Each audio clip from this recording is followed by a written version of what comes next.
All right, ladies and gentlemen, it is that time. It is the new football season. It is the 2025 NFL football season. It's finally here. We are finally back with another episode and future episodes of Coach E's Film Room. So we are getting things together here so we can break down the film. So you people that don't really understand or watch football can kind of understand it a little better, and hopefully you enjoy the game after these episodes and you figure out what's going on and how the game is played. Every little intricate detail I'm going to sit here and help you with. So without further ado, welcome to another episode of Film Room with Coach E. So we are going to start right here. This was the Browns versus the Green Bay Packers. It was just last Sunday. So we got the first play of the game out of the Cleveland Browns. They are lined up with three wide receivers. So here's one receiver at the top of the screen, one receiver here, and you have a tight end here, have a receiver at the bottom of the screen right here, and a single back running back right here as Quinshon Judkins. This is the energy that we have been missing and needing from a running back ever since Nick Chubb's injury. Before Nick Chubb's injury, this is what we had. This is what we were looking for. So now we got Quinshon Judkins coming off of his hiatus. He didn't do training camp. He didn't do preseason.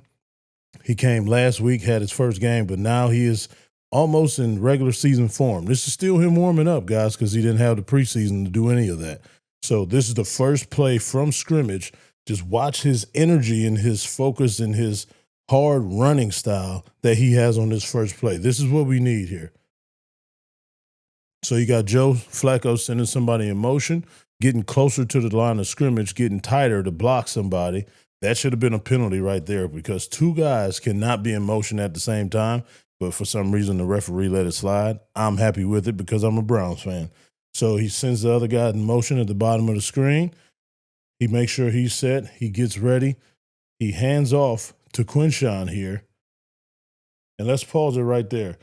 The offensive line did a great job of making this hold. This is the first play of the game, like I said. Micah Parsons, who just got to Green Bay, he's an edge rusher, so he's used to rushing up the field. We got to use his aggression against him. So that's exactly what we did. We let him go up the field. Tackle didn't even try to block him. They went and get the linebacker and the D tackle right there. So as you can see, that lineman has his back turned. Right there, the center, he has that linebacker as well as that D tackle with the other guard. So that hole is huge right here. So it's his job, Quinshon, to hit this as hard as he can, as fast as he can before it closes and before another defender gets there. So let's see what he does. That is the kind of run and that is the kind of energy that we have been missing as an offense with the Browns. Hopefully, with him coming out and establishing the run the way that we have with him, it can pick up these offensive numbers and get a rhythm going with this offense. And that'll open up the passing game because everybody is down in the box and nobody's getting open receiver wise. So maybe we loosen up and get everybody to get out there and check those receivers. We can get a better passing game. But until then, Quinshon did a great job right there on that play. All right, ladies and gentlemen, this is the first play of the second quarter. We have the Green Bay Packers. It is 3rd and 9, as you can see. They need 9 yards to get to the first down. We have a guy in motion coming across the formation right here. You have the quarterback in a shotgun. You have the running back to his right. You have 1, 2 receivers at the top of the screen with the tight end at the bottom of the screen. So I want to point out Denzel Ward is the cornerback for the Browns right here. He is following his man across the field in his motion. That is letting everybody know we are man-to-man coverage. So if you are checking a man, you follow him wherever he goes. So I want you to pay attention to Denzel Ward's technique and his closing speed to make this breakup of the pass. The ball is snapped. Jordan Love received the snap. Now, mind you, I told you to watch number 13. He was in motion. And watch Denzel right here. Follow him all the way across the screen in the motion game. So the concept of the play, they are trying to get number 13 to run a route up right here, come out. Hopefully that he's still in full speed, and Denzel does not have the speed to keep up with that. But this is one of the best DBs in the league by far, and he has been for years. Pay attention to his technique and what he does to defend this route of this player right here. As you can see, he's already closing in on the ball. Ball is in the air right here. Denzel is closing on his defender, getting closer to cut that space down to either intercept the ball, make the tackle, or bat the ball down to force a field goal or punt or whatever the Green Bay Packers wants to do here. So pay attention to what Denzel does. He jumps that route and makes that play, bats that ball down. That is extremely hard for any DB to do. That is exceptional talent and exceptional effort by Denzel Ward right there. Okay, we have the Browns back on offense with Jerry Jeudy split out wide right here to the top of the screen. We also have the running back Quinshon Judkins by himself in the backfield. You have a tight end at the right of the formation. And you have the offensive line looking for everybody to pick up, looking for somebody to clear themselves as coming in with the blitz. It could be any one of these linebackers, 1, 2, 3 right here. Either one of those can blitz in and try and disrupt the play. But whatever they have, it looking like this is a play action formation. So Joe Flacco can get the ball, fake handoff to Quinshon, and look for a receiver that's way out to the side of the screen, which you can't even see. He's off the screen. He's so wide. But just pay attention.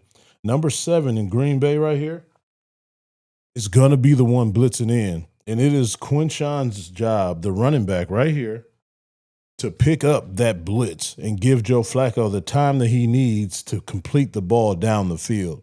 Just watch this effort that Quinshon has on this play. Wow, right there. Quinshon does a great job of picking up number 7, coming through the hole right there, giving Joe enough time so he can still scan the field. So he has a couple of options. He could try to fit the ball in right here because he has a step on his man, or he can wait for this route to finish developing over here and throw it to the sideline and let the receiver go get it. Let's see what he does. So he chooses that side route over there so he can get closer to the out-of-bounds line. Hopefully turn up the field and make a play, but if he doesn't, it's still a first down and a good completion in order for him to get out of bounds. But that play is made all by Quinshon picking up that blitz. And on top of that, that's them doubling Micah Parsons, one of the best pass rushers in the league, in order to give Joe even more time and not worry about his blind side in order to complete that down the field, which is a good first down pitch and catch for the Browns. All right, so we have 3 minutes and 15 seconds left in the fourth quarter, left in the game. And we have the Browns on defense down 10-3. We need this stop right here. We need a big play from somebody in order to get in scoring range or to get the ball back in order to be in position to tie the game or to win the game with another possession. So we have here the Packers in a shotgun with a running back to the right. You got a receiver here. You got 2 receivers on the outside, running back right next to the quarterback. And as you can see, Grant Delpit is highlighted right here. He is acting like he has that tight end one-on-one right here. So that's what the quarterback sees. He also sees this running back, the linebacker here, which could have that running back man-to-man right there. And those other linebackers and everything have the other receivers on that left side of the field, the right side, which is off the screen right here. So they have Grant Delpit highlighted for a reason. He makes a huge play right here. There's a game-changing interception. So let's see how he did it. Ball is snapped. Remember before the play started, I told you he had number 85, acted like he had him in man. It was a bluff. So the quarterback saw him run with him just a little bit. Grant Delpit broke off of his coverage and continued to drop down right here and get in the window of Jordan Love throwing to this receiver right here. So Grant Delpit steps right here in front of the receiver. Let's see what happens. He gets the interception because he bluffed the coverage to the tight end, came off of his coverage, got into the quarterback's throwing window, picked the ball off, gets up, and makes a play. In the NFL, you are not down until you are touched. So he's allowed to get up, make a play, and run, which he did. Got guys in scoring position, and now we are back in the game, ready to tie the game up and try and go into overtime or get another possession to win the game. Great play by Delpit right there. All right, so we have the Browns right here. It is first and goal from the 1 yard line. If we score here, we tie the ball game up at 10-10. So Quinshon Judkins, number 10, the running back here, has a nose for the goal line, and he is very determined to score whenever he gets the ball in this position. So it is the coach's job to know that that is his strength and give him the ball immediately in order for us to get in the end zone. Now, he has two blockers that are in the backfield with him right here. So they're going to come up and get anybody that the offensive line does not get. So it could be a guy blitzing here. It could be a guy blitzing here or here. It is their job, these two guys here, it is their job to pick up anybody that comes through here to try and stop Quinshon from getting in the end zone. But he is so determined, he is so strong, and he is so passionate when he runs the ball, nobody can stop him in this situation. So let's see what happens. Turn around, gives him the ball, he sticks his head down, and just powers it in the end zone. Like I said before when the game started, he is a very hard, passionate, physical runner. He needs to touch the ball every goal line situation so we can keep putting points on the board. With him as the running back, we are a different team. As you can see right there, he just changes the complexion of the team and makes us a total different dynamic way to score the ball. So that's a great play by Quinshon, being hungry and thirsty and scoring that touchdown to tie the game up with less than 2 minutes to go in the game. All right, now it is the fourth quarter with 27 seconds left in the game. It's 4th and 13, and Green Bay elected to kick this field goal.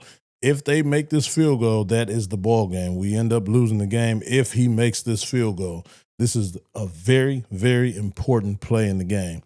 Now, remember I was telling you about Denzel. He's lined up right here. He was the guy that made the play of covering that man, going in motion across the formation and batting the ball down, and I alluded to his quickness and his speed. It is his job to get around this corner to try to get here to block that kick before it gets in the air. Now, mind you, he's one of the quickest guys in the league. It is other guys' job right here. All those Browns right there, they have to get off the ball, get their hand up, and try to block the trajectory of the kick, which will be right here. So it's their job to get their hand up to see if they can block the kick as well. So let's see what happens. You got Denzel checking with the ref, make sure he's on sides. He's ready to take off as soon as the ball is snapped. He gets around that corner, lays out, and gets a piece of the ball, blocks the kick. Now the Browns have possession of the ball with 21 seconds left and can go down and score to win the game. It's 10-10 game. Huge play by the special teams right there. Denzel comes around the corner, lays out full body, gets a hand on it, and it appears that another D lineman gets his hand up and gets his hand on the ball as well. So if you see on this replay here, Denzel comes around the corner, lays out. The ball is right here. His hand is here. He tips the ball with this hand, and then right here, number 93 has his hand way in the air. So it tips Denzel's hand, goes forward, and hits his mitt. And he blocks the kick straight down to the ground. And Greg Newsome is down there waiting to recover the ball. I don't know why he didn't scoop and score so he can win the game with a touchdown. That's neither here nor there. But we got the possession of the ball and we blocked the kick. That's what we wanted to do. As you can see, it hits his mitt right there, flies back. We could have easily picked this up and ran to the end zone, because if you get caught by the kicker and you're a defensive back, you have a problem. You should be way faster than him. But he just went for the safe play to make sure he gets possession of the ball, which he did. And now we are in position to win the game. All right, people, we got 3rd and 2. It is 12 seconds left in the game. If the Browns do not get a completion and get down to spike the ball, the game is over, or it goes into overtime, and we run out of clock in order to try to win the game with the field goal. This is a very important play in football here, people. We have a shotgun formation with the quarterback, with the running back to his right, 2 receivers at the top of the screen, 2 receivers at the bottom of the screen, one being a big body tight end and Njoku right here. So the middle of the field is wide open. Watch him run this skinny post route, come up here, sit right here, wait for Joe to give him the ball, uses his body to shield off the defender. In order for the defender to get the ball, he would have to go through him, which would be a penalty. But mind you, it's only 12 seconds left. So we have to hurry up, throw the ball, catch the ball, get down, line up as an offense to spike the ball to stop the clock. Let's see how fast this goes. I think this is great because we have a veteran quarterback in there that knows how to do this and has been doing this repeatedly year after year after year for over 15 years in the NFL, so that helps. So let's see the play develop.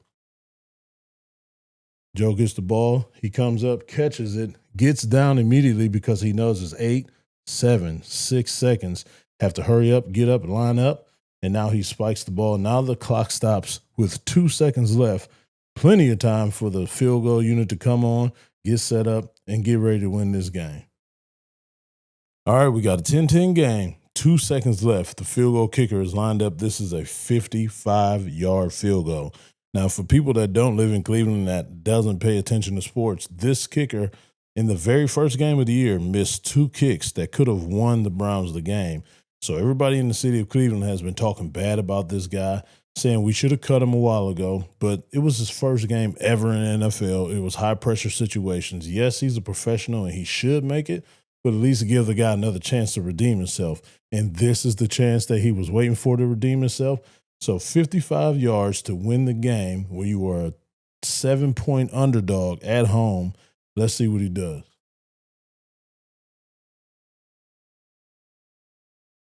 The ball is snapped, kick is up, goes straight through the uprights to win the game. That was a hard-fought game to win. Nice comeback. We were down 10-0 with under 3 minutes to go and came back and won the game in that fashion right there. That's the scene you want to see as the home team.